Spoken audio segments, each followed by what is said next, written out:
Good morning, and thank you very much for being here. My name is Azher Mughal. Officially, I'm on vacation from the office, so I'm not presenting, where or representing where I work. And Jonathan. And my name is Jonathan Harold. My name's cut off on the board, but it's Harold. I'm a member of Cohort 4, and I think it kind of a good way to start is to paint the picture of who we are and where we came from and how we ended up here. So it was around 2019 when I first heard of Filecoin. At that time, I stopped going on Facebook and Instagram, and I was annoyed at the current state of social media, where Facebook's initial mission was giving people the power to build a community and bring the world closer together. Companies putting out crap, people sharing crap, and constantly bombarded with ads, targeted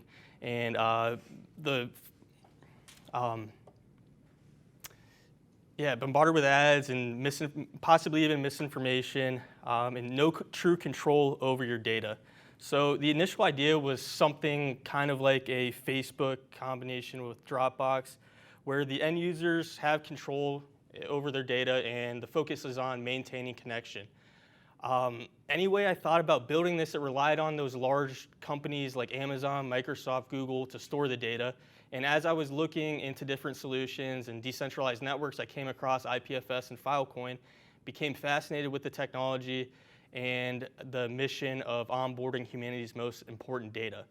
So the problem was I had no clue how to get started or what I was doing. Mainnet hadn't launched yet.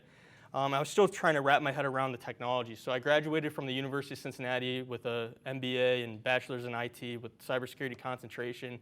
April 2021, started at KPMG July 2021, graduated, and found myself looking for something more meaningful. So I revisited my idea for OurChive that I initially had in winter 2021, made like a long-term vision board of everything that would go into how to make this. And ultimately, the solution that I came up with is it needed to start with decentralized storage and taking advantage of the economic benefit of being early to Web3. So for some reason, I decided to start the LLC for OurChive in March 2022 because although I had no money, I had an idea and I wanted to figure it out. And I wanted to figure out how much capital it took too. And I knew this is what I wanted to do long term. So after interviewing for a few companies, I saw the ESPA program and I applied, figured if I got in, great. If not, I'll try again next time. And ultimately I got in, and walking around out there the first day, just wandering around, there was some sales conference going on. And I see someone else who also looks a little lost wandering around. We don't look like we belong in the sales conference, and none of them look like they would be in ESPA. So we look at each other and start talking, and it comes, by the time we sit down and have breakfast, and we ate breakfast with Michael and Stu, I learned a lot about Azher and figured that we would be a good team to work together. And over the course of ESPA 4, we stayed together and stayed in touch after and started working together. So you can imagine, I'm from the technical side, he's more on the marketing and business side. So you can imagine, I'm from the technical side, he's more on the marketing and business side. So what have we been up to since Cohort 4? And it helps to look at the timeline.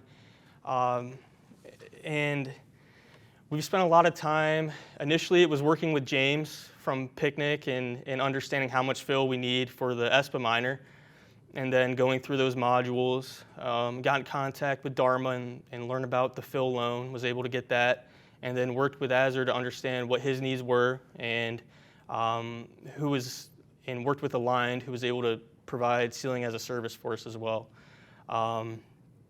So as to date, you can see a screenshot of our current miners. The ESPA miner started to seal last week, and Azher's miner currently has 2 block rewards. So we're slowly but surely growing, and we have a goal to reach 5 PIBs by the end of June and to become ESPA certified. And looking at a longer-term goal, the goal is 10 PIBs, quality-adjusted power, by December 2023, and to be ESPA certified. But on the way to these goals, there are a lot of risks and challenges that we have to address. From a business side, I like learning about tax, accounting, and legal, but I'm no expert. And I see to really make this an enterprise-level storage provider, there needs to be some sort of investment from my end and the company's end in this stuff, and to bring in some subject matter experts to help navigate this. And then there are also some technical risks and challenges that we're facing.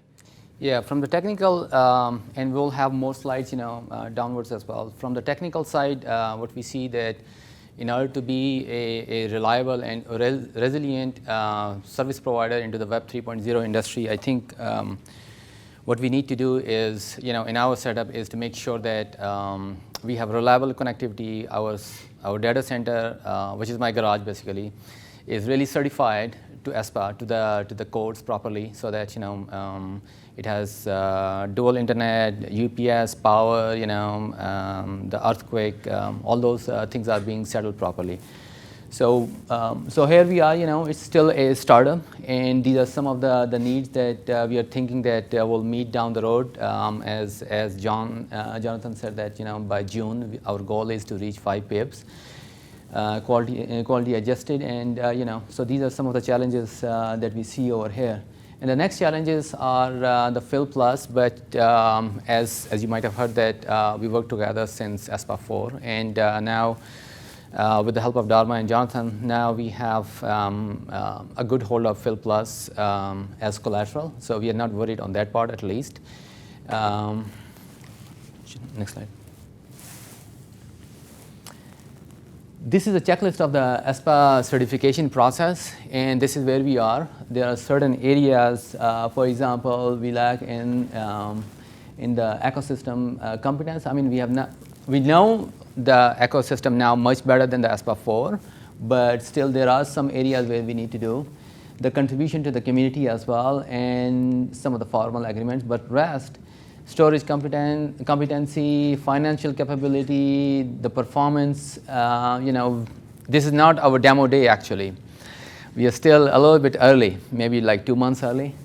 And the enterprise facilities, we definitely have our goals, and the proficiency as well in the whole ecosystem. So don't laugh. This was a Walmart shelf, and these are some of the Isilon storage with 4 TB each drive. So you can see there are and then this is my lucky 100 gig switch from Mellanox. Many of these systems are being connected through internally with the Mellanox switch at 100 gig, 10 gig, don't have 25 gig, but and the whole setup is connected with Frontier Fiber at 2.5 gig internet connectivity, M gig. So also we are kind of green as well, which Nathan mentioned, and we thought that we'll stamp it. So I have 17.2 kilowatt with battery backups as well. So what I do is basically charge my batteries for the whole day, or during the day they are automatically charged, and from 4 to 9 when there's peak energy consumption, so I release the batteries, and we do not put burden onto the grid, number one. So we are keeping the grid energy as well, and then second is that saves a lot of money into the ongoing increasing price of the electricity as well, because from 4 to 9 the cost of electricity in our area from Edison is about 55 cents, right? Yeah, and before 4 is about 22 cents, so it's 3 times almost. So this is how from 4 to 9 I'm releasing, and we thought that maybe that might be a nice way to conserve the energy and be green, and we are very excited to be participate into the Phil Green project as well, and how we can reach out to them. So this setup has a little bit of stuff, and we are growing organically here and there wherever we can find some money. Of course, we are lacking a lot in terms of storage, because we are participants in the Slingshot moon landing, and also I have some data cap allocation. Thank you so much for to Picnic, for helping me in that direction. So there are some requirements which we are hoping that maybe in 6 months we'll try to complete. Oh, this is my nice diagram with the ceiling, with the node, and then the sealer, and then the PC2 and a window post, and then these are my storage appliances. I'm part using as to download the data from the Slingshot, convert them into the car files, and be ready for the data prep whenever the SPADE engine will be finalized. So, but I still can download Fill Plus and store over here. This is my Mellanox 100 gig. I have 10 gig to my firewall, OpenSense. This is just like a pfSense firewall, which is industry hardened firewall. And then out to the Frontier, and I have a Spectrum 1 gig backup as well.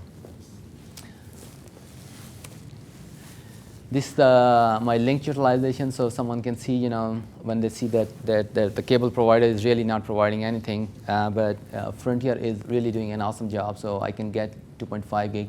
So this traffic is coming from the Aligned, who is acting as a seeding as a service for us for a little while. And these are some of the processes which are the phases of the sealing activity. A little bit about how we are participating in the whole ecosystem. At ESPA 4, we were introduced about the Slingshot, so we are now have an allocation of above 320 TIBs of data, and also we are acting as a service provider in that field. So once that SPADE engine will be finalized, so we can ingest that data into our SP. And then part of the ESPA program, and I have data cap allocation as a start, and then we'll grow later on. So to understand the business model and go-to-market strategy, it's good to understand that we make sure we understand Web 3.0 to start. So the way that I like to think about it is we have the protocols and standards, and then the decentralized network, and on top of that we have decentralized services, which allow capabilities for DApps, smart contracts, and user-facing applications to be built. So there's a lot of different components that I see as a business model, and storage is just the beginning. That's just the one main use case that we have right now to generate revenue. As time goes on, I think there's an advantage to really expand into these other exciting areas like retrieval markets, compute over data, FVM, and then even maybe into some data DAO type of stuff. But really, it takes a lot to get there. And what it's going to do, what it's going to take is I need to get out there and talk to more customers. But that takes infrastructure, and we need to get to that point to have the infrastructure to do that. And we need to increase our involvement in the Filecoin ecosystem, whether that's the Slack channel, the GitHub, or going to other events around the country over the next year. Build tools to help other SPs. We're only going to be able to do that if we build our SP and get to the point where we're able to do that. And then, like I said, expanding to other areas. One main use case right now is like what a lot of you are doing is enterprise cold storage. And I think for that, I want to adopt a similar model to what I've seen where it's like a free for a year, $199 a PIB, or $199 a TIB for a month per month after. We don't have any clients right now. We're just kind of utilizing the data and the Fill Plus that we have from the ecosystem, but there's a lot of opportunity. And one thing that we were thinking about and where I see opportunity in this is like the universities, because they have data centers and they have data. So one thing that we're thinking is trying to approach universities, getting them involved in this, building out the storage and the retrieval side so that we can get them involved, educate them, and maybe get to a point where there's an ESPA type of thing for universities, where you could have students here that are learning this technology as well. Because I think that's kind of another step, a way to increase the adoption of this technology, is to continue to educate and bring more people along for the ride.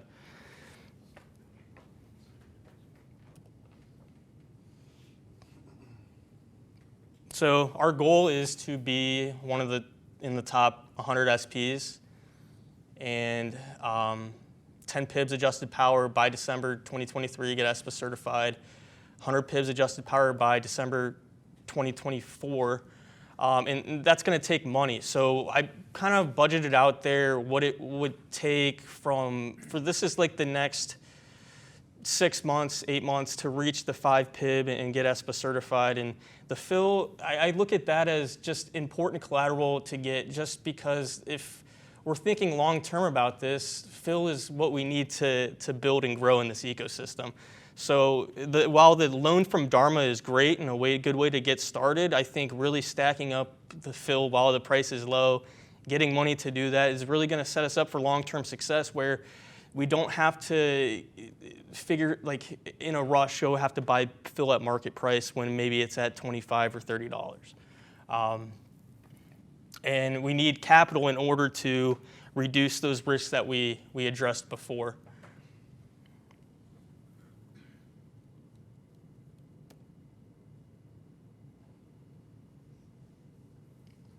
I thought you were going to do that. Yeah. Okay, with that, I think a good way to highlight this is we need money, and it kind of just determines the type of roller coaster that we're on. I'm from Ohio, so I think of that as Cedar Point. Like, are we going to ride the Millennium Force, or are we riding the Iron Dragon? Is it going to be fast and more exciting, or are we it's going to be slow, bumpy, and kind of sketchy? But to get to an enterprise level, we need to grow and get to a certain point. And as you can see, like projected revenue of just throwing it out there, of looking at other SPs and what their adjusted power and what their block rewards look like, I kind of mapped out there what this could look like in the next 6 months of reaching that first milestone, and then out there what it could look like of with rewards and what the fill price would look like in the future. And you can see, I mean, if this kind of depends on the fill price, and if fill is going to eventually go up the way that we think it is, it's going to be a return on the investment, is the goal. So with that, I'd like to say thank you to everyone. Wouldn't be able to be in ESPA or wouldn't be here without ESPA or the opportunity given to present and get involved in the ecosystem. So looking forward to continuing the journey, and if anyone else wants to make connections or work together, be happy to work together.